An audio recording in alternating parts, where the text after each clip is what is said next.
അമ്പലം വിഴുങ്ങി എന്ന പോസ്റ്റ് ഇനിയില്ല.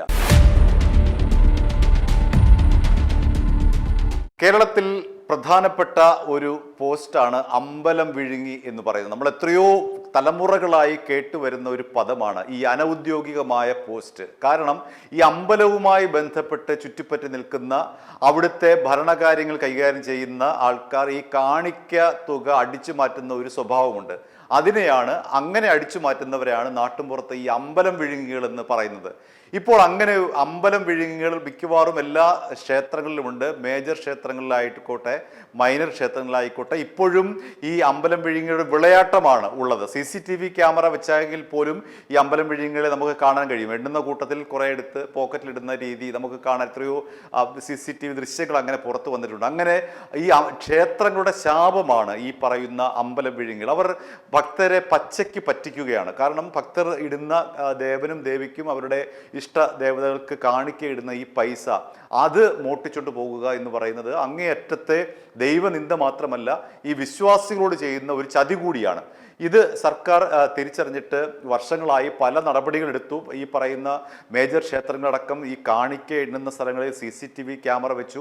അവിടെയൊക്കെ ഈ പറയുന്നത് പോലെ പരമ്പരാഗത അമ്പലം വിഴുങ്ങികൾ ഈ പറയുന്ന കാണിക്ക എണ്ണുന്ന കൂട്ടത്തിൽ കുറച്ച് അടിച്ചു മാറ്റുന്ന സീനൊക്കെ നമ്മൾ കണ്ടിട്ടുള്ളതാണ്. CCTV ദൃശ്യങ്ങൾ കൂടി പിടിക്കപ്പെട്ടതാണ്. എങ്കിലും ഈ അനൗദ്യോഗിക പോസ്റ്റ് ഇപ്പോഴും തുടരുകയാണ്.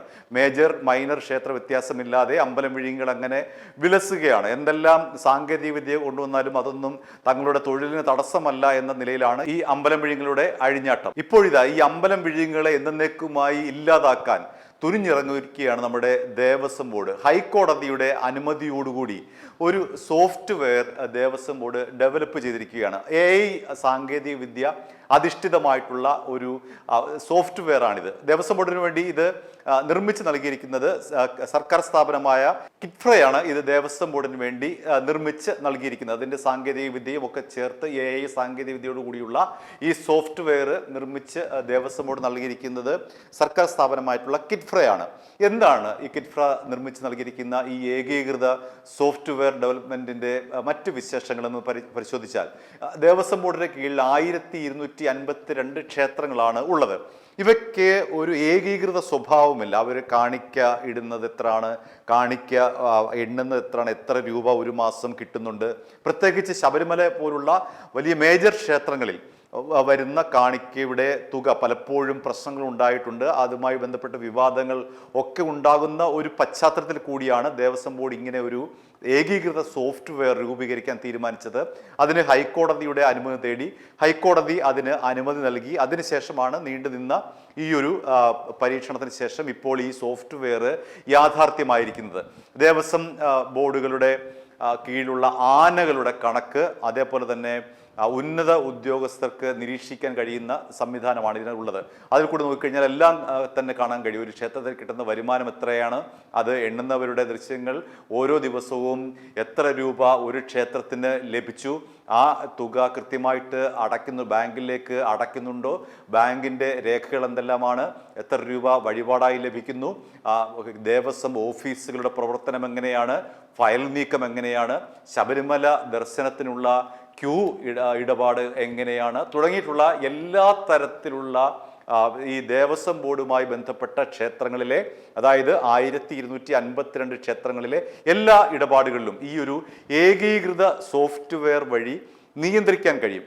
ഉന്നത ഉദ്യോഗസ്ഥർക്ക് അപ്പോൾ തന്നെ ലൈവായി തന്നെ ഇതെല്ലാം തന്നെ കാണാൻ കഴിയും. മാത്രമല്ല ഇതിന് കൃത്യമായി ഓഡിറ്റ് ചെയ്യപ്പെടുന്ന ഒരു കണക്ക് തന്നെ ഈ ഓഫീസർമാർക്ക് അറിയാൻ കഴിയും. എത്ര തുക ഓഡിറ്റ് ചെയ്യപ്പെടുന്നുണ്ട്, അതും ഈ കാണിക്ക ഇടുന്ന തുകയും തമ്മിൽ പൊരുത്തമുണ്ടോ, പൊരുത്തക്കേടുണ്ടോ തുടങ്ങിയിട്ടുള്ള ഏറ്റവും സൂക്ഷ്മമായ തലത്തിലുള്ള കാര്യങ്ങൾ വരെ ഈ സോഫ്റ്റ്വെയർ വഴി അറിയാൻ കഴിയും. അതോടുകൂടി ഈ അമ്പലം വിഴുങ്ങികൾ എന്ന് പറയുന്ന ഈ തസ്തിക, അനൗദ്യോഗികമായ തസ്തിക ഇല്ലാതാകും എന്നുള്ളതാണ് പ്രതീക്ഷ.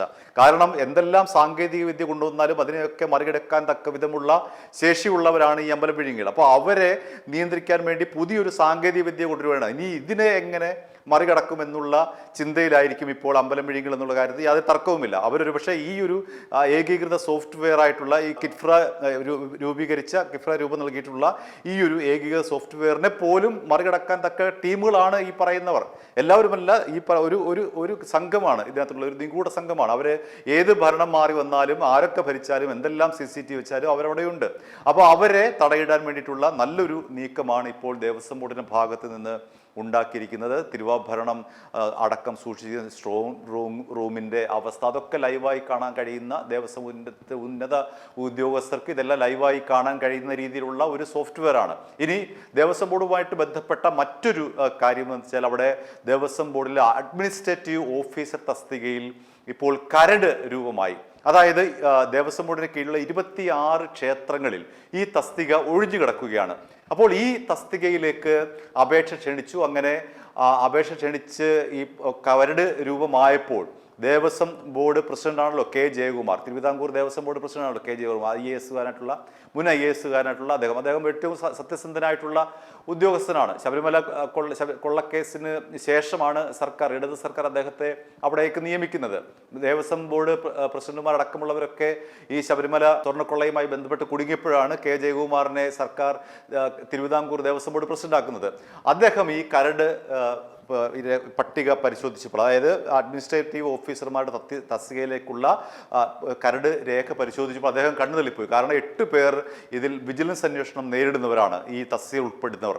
അപ്പോൾ 26 പേരിലെ 8 പേർ ഗുരുതരമായിട്ടുള്ള ഈ ക്രമക്കേട് നടത്തിയവരാണ്. അതിൽ ആന എഴുന്നള്ളിപ്പിൽ പൈസ തട്ടിയവർ വരെ ഈ 8 പേരിൽ പെടുന്നുണ്ട്. അപ്പോൾ അങ്ങനെയുള്ള മറ്റ് ഒരു അമ്പലം വിഴുങ്ങുകളുടെ ലിസ്റ്റാണ് ദേവസ്വം ബോർഡ് പ്രസിഡന്റായിട്ടുള്ള കെ ജയകുമാറിൻ്റെ മുന്നിലെത്തിയത്. അദ്ദേഹം ഒരു കാരണവശാലും ഈ ഒരു ലിസ്റ്റ് അംഗീകരിക്കാൻ തയ്യാറല്ല എന്നുള്ള നിലപാട് സ്വീകരിച്ചിരിക്കുകയാണ്. കാരണം ഇത് കൃത്രിമമാണ്. ഇതിൽ പരമ്പരാഗതമായ ഈ പറയുന്ന ആന എഴുന്നള്ളിപ്പിലെ പൈസ വരെ അടിച്ചു മാറ്റുന്ന ടീം ഉണ്ടാക്കിയെടുത്ത ഒരു തട്ടിപ്പ് ലിസ്റ്റാണ് എന്നുള്ള നിലപാടിലാണ് കെ ജയകുമാർ എത്തി നിൽക്കുന്നത്. എന്തു തന്നെയായാലും അദ്ദേഹം ആ കസേരയിൽ ഇരിക്കുന്നിടത്തോളം കാലം ഈ കരട് രേഖ അല്ലെങ്കിൽ കരട് തസ്തിക ഉള്ള ആ ഒരു പട്ടിക അംഗീകരിക്കാൻ എന്തായാലും തയ്യാറാകില്ല എന്ന് തന്നെയാണ് വിശ്വാസികളുടെ ഒരു ഉത്തമ അടിയുറച്ചൊരു വിശ്വാസം. കാരണം അദ്ദേഹത്തിന് മേൽ അത്ര തന്നെ കേരളീയ സമൂഹം അദ്ദേഹത്തിന് വിശ്വാസ്യത അർപ്പിക്കുന്നുണ്ട്. കഴിഞ്ഞ ഈ സ്വർണ്ണക്കൊള്ളയുമായി ബന്ധപ്പെട്ടതിന് ശേഷമാണ് പിണറായി വിജയൻ ഇങ്ങനെ കെ ജയകുമാർ മുൻ IAS അദ്ദേഹത്തെ ഈ ഒരു സുപ്രധാനമായ തസ്തികയിലേക്ക് കൊണ്ടുവന്നത്. അദ്ദേഹത്തിൻ്റെ ഏറ്റവും കൃത്യമായ നിലപാടാണ് ഈ പറയുന്ന അഡ്മിനിസ്ട്രേറ്റീവ് ഓഫീസർ തസ്തികയിലെ കരട് രേഖ അത് തടഞ്ഞു വെച്ച ഒരു നടപടി എന്ന് വേണമെങ്കിൽ പറയേണ്ടി വരും. ചുരുക്കത്തിൽ ഇപ്പോൾ അമ്പലം വിഴുങ്ങുകൾക്ക് കഷ്ടകാലമാണ് എന്ന് വേണമെങ്കിൽ പറയാം. ഒറ്റ വരിയിൽ പറഞ്ഞ് അവസാനിപ്പിക്കാം. i2i News, an eye for truth. i2i News subscribe ചെയ്തിട്ടില്ലാത്തവർ ഇപ്പോൾ തന്നെ സബ്സ്ക്രൈബ് ചെയ്യുക. നോട്ടിഫിക്കേഷൻ ലഭിക്കുവാൻ ബെൽ ബട്ടണും അമർത്തുക.